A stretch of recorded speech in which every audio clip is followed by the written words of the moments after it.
This is butterfly weed, Asclepias tuberosa. This is a type of milkweed, and here's what it looks like in full, beautiful orange bloom, one of our only native orange flowers. Let's take a look, though, at what established butterfly weed looks like in every season.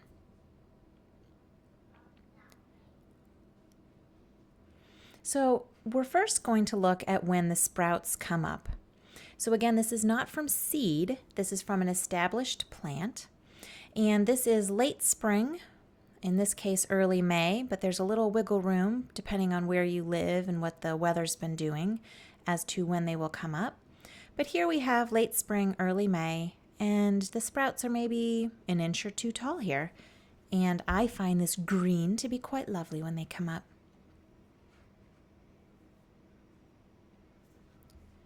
So next we're still in late spring, but this is more mid-May, maybe a week and a half after that last shot. And you can see that already we're at, I don't know, 6 to 9 inches tall. So once they come up, they do really come up. They don't dally. They move right along and come up strong.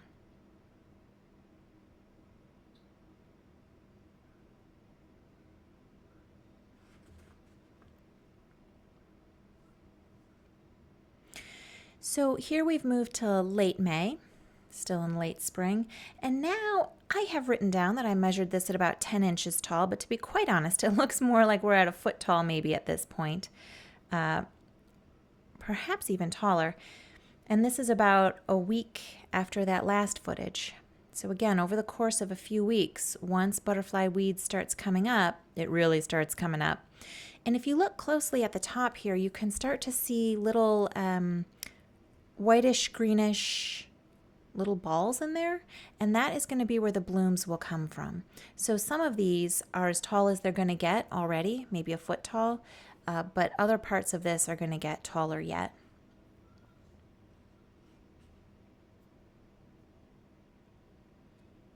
So now we've moved to what I'll call early summer, and that's early June. And this will be about as tall as it gets now. So in some places, this is only a foot tall. In other places, this is more like 2 or 2.5 feet tall. It just depends which of those stalks you're looking at. And you can certainly see on the top where the blooms are going to come out now. What was greenish whitish is now becoming whitish, yellowy, orangish. So that is where our flowers are all going to come out. So this is usually when I start getting excited. It's happening! So we're still in early June here, albeit maybe, I don't know, 5 or 6 days later.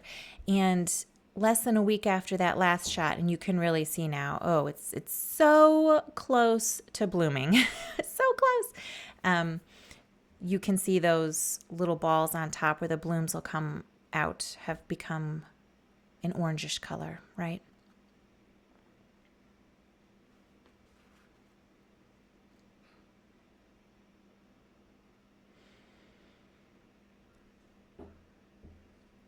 All right, so we've moved to mid-June, and this is about 2 weeks from when we really started seeing buds, and some are fully blooming now.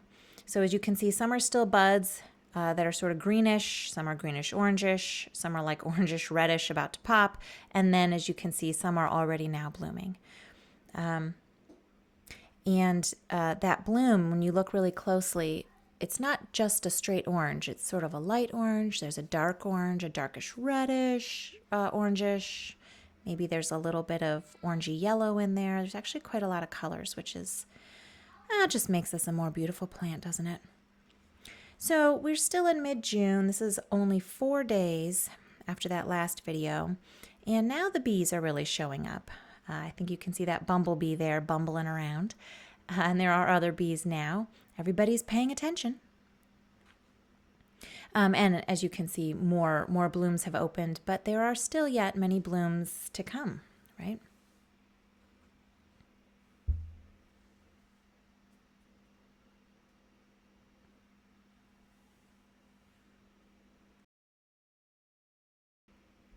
So we are still at the same time of mid-June as that last clip. This is just some different footage here of this little bumblebee getting into these blooms.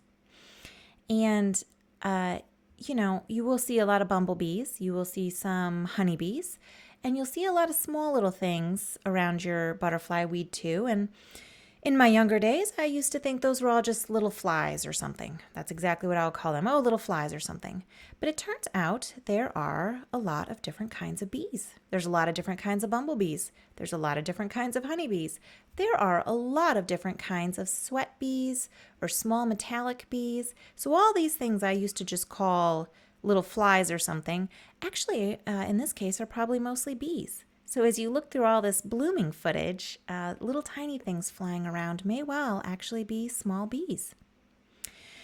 And so here we are now, about 6 or 7 days from the last video bit, so late June now, and the orange is really getting more intense, and you're seeing most of the blooms now open and popping. And here is where you're also seeing a lot of bee activity. And again, as you might imagine, these aren't going to get any taller now. We're at about 2 feet tall maybe, and it kind of looks like a little bush, really. It's the one milkweed, well, actually there's a lot of kinds of milkweed, but it's the one, the only one that's orange and that looks like a little bush. It's really quite nice.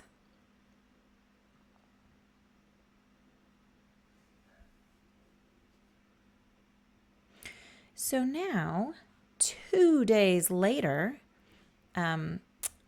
still late June, still early summer, or what I'm calling early summer.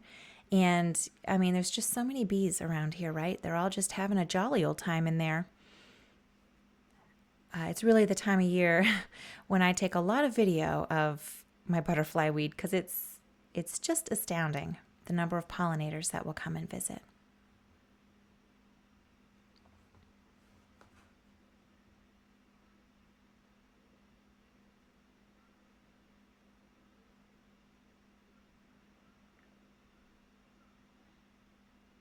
So coming up next is only 2 days later, but it's in a different part of town where I saw some butterfly weed in a little meadow area.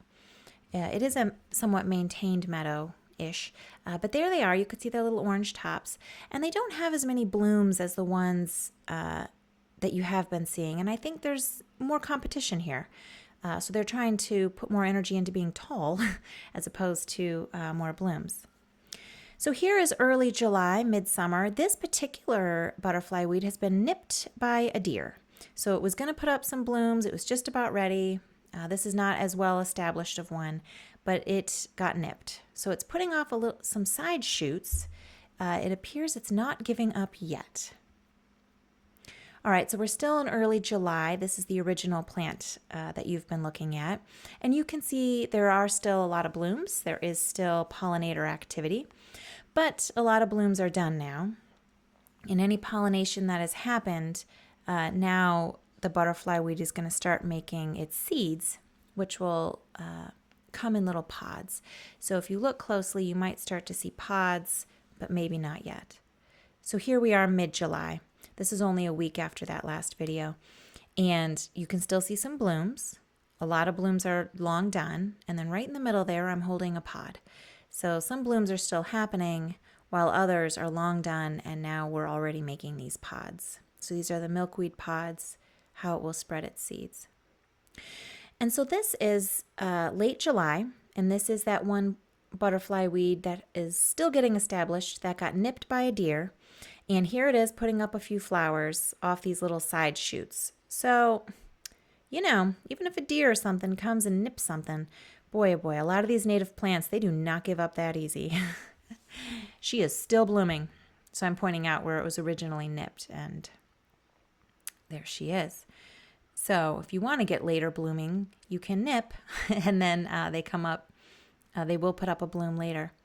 So this is early August, late summer, and you can see now almost entirely pods, right? And it's not as showy or exciting, and there's not pollinators everywhere, but these pods look pretty cool, right? And some of them are more greenish, some are starting to turn a more brownish color. And now we're getting to mid-August, and you can still see that we've got lots of pods.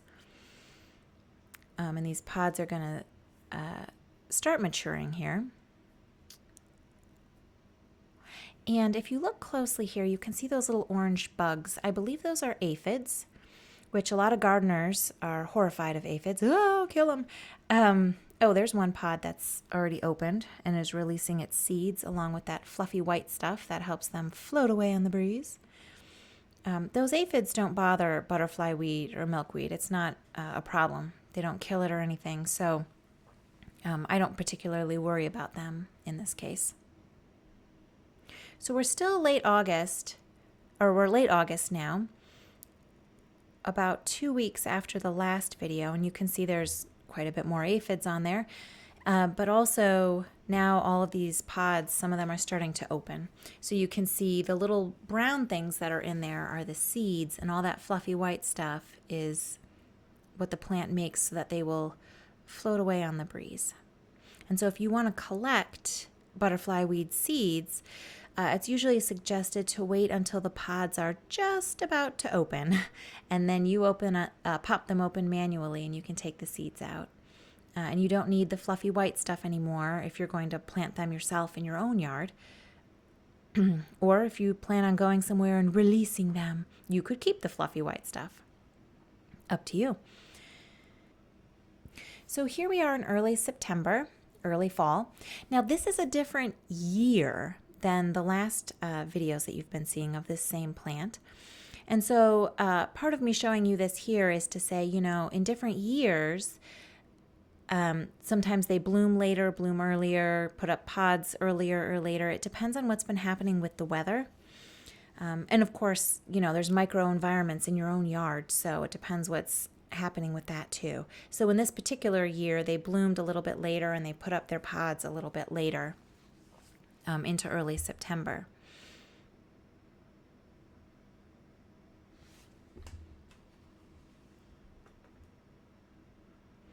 But every year those aphids, but the more this particular garden gets filled with a variety of natives, the fewer actually of those aphids that we see. And so we are at the same time of year, early September, and this is a different plant. And as you can see, it has a few blooms left, and the pods are not breaking open yet. They're still early pods. So again, the idea here is just in different years, they bloom and make seed earlier or later, depending. And also depending on whether they get nipped by a deer or somebody's dog walking by or something like that. Sometimes they'll put up a late bloom to try and salvage what that poor plant can. Mother Nature does not give up. So next we are at mid-September, still early fall, and you can see some orange blooms still there, but again, we're really getting into now all pods. You don't usually find much blooms anymore. And a lot of the pods, as you can see here, have already opened. So this is a seed pod that's busted open. Again, the brown in there are the actual seeds, and the white fluffy stuff is what the plant uses to distribute those seeds. So the wind blows and whoosh, off they go, floating away on that cottony stuff. The brown seeds, though, is if you want to plant more of these, it's the brown part that you need to actually plant. So I personally just let these seed pods open and let them float away. Maybe someday I'll get more of them showing up somewhere else in our yard. I don't know. So here we are, mid-November, wintertime, and all the foliage is gone, and you have sort of these standing dead stalks. Now these stalks next year will not have green leaves on them. These stalks are done for. And you can see most of the pods have already opened and are done. You just have these little husks left over, except for that one that I'm pointing out. There's a few kind of seeds floating around here and there, but mostly we're done.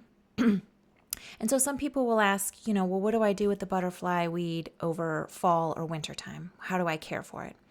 And I would say one of two things. The first would be take advantage of the season. In these seasons, we rest. So rest. You don't have to do anything. The butterfly weed will take care of itself. But now if you can't stand that and you think I absolutely have to do something to care for my yard at this time of year. So here we are, late winter, early February. Same look, just these standing dead stalks, right? And you can see the snow now. What you can do is some people will just take these stalks and throw them all away. Don't do that. You can take them out if you want, break them in half, and stand them upright, like bundle them up, stand them upright somewhere else in your yard. The stalks are hollow, and bees use, the very pollinators we're trying to support, they actually use these stalks, the open holes in them, to lay eggs and make nests. So instead of making a bee hotel or buying one on Amazon, native plants already have them built in. So if you want to do something, you can take these stalks and bundle them up and stand them upright somewhere in your yard. So here in early spring, early March, there is nothing. I'm showing you the hollow stalk. So some of the stalks from my butterfly weed are lying on the ground here. So I usually leave them. I know bees will make nests in there, and so I leave them. Sometimes I might pick them up or pick a few of them up. And again, bundle them together, stand them upright, in that corner of your yard that you don't care about or behind that tree that no one can see. Some people even bundle them and put like a ribbon around them to make it look intentional and pretty. But anyways, bees use those to make their nests, so they have a purpose and a use. Cool, right? And then here you might recognize we're back to springtime, early May. Hear those sprouts come again, yeah? And as you can see, those sprouts coming up, those standing dead stalks are not used anymore by the plant. So the pollinators will use them to make nests, but the butterfly weed itself is done with those. So I said it looks kind of like a bush when it's fully in bloom and everything, and it does. But unlike most bushes you're familiar with, everything dies back in the fall and winter. So that is butterfly weed, Asclepias tuberosa. We're back here to the full bloom footage because it's so lovely. And that is what it looks like through all the different seasons of the year. Gets to be maybe 1.5 to 2.5 feet tall. If it gets nipped by a deer, it will try to put up a bloom anyways. Dies back completely in the fall and winter. Those stalks, there's that quote, nature abhors a vacuum. Those standing dead stalks have a use. They're not useless. And I really do support keeping those stalks either just right where they are or breaking them in half so that maybe they're only a foot tall and putting them somewhere else in your yard or leaving them there so that bees can make nests in there. That really supports pollinators as well. Not just the grown-ups, but the babies. Plant native, my darlings.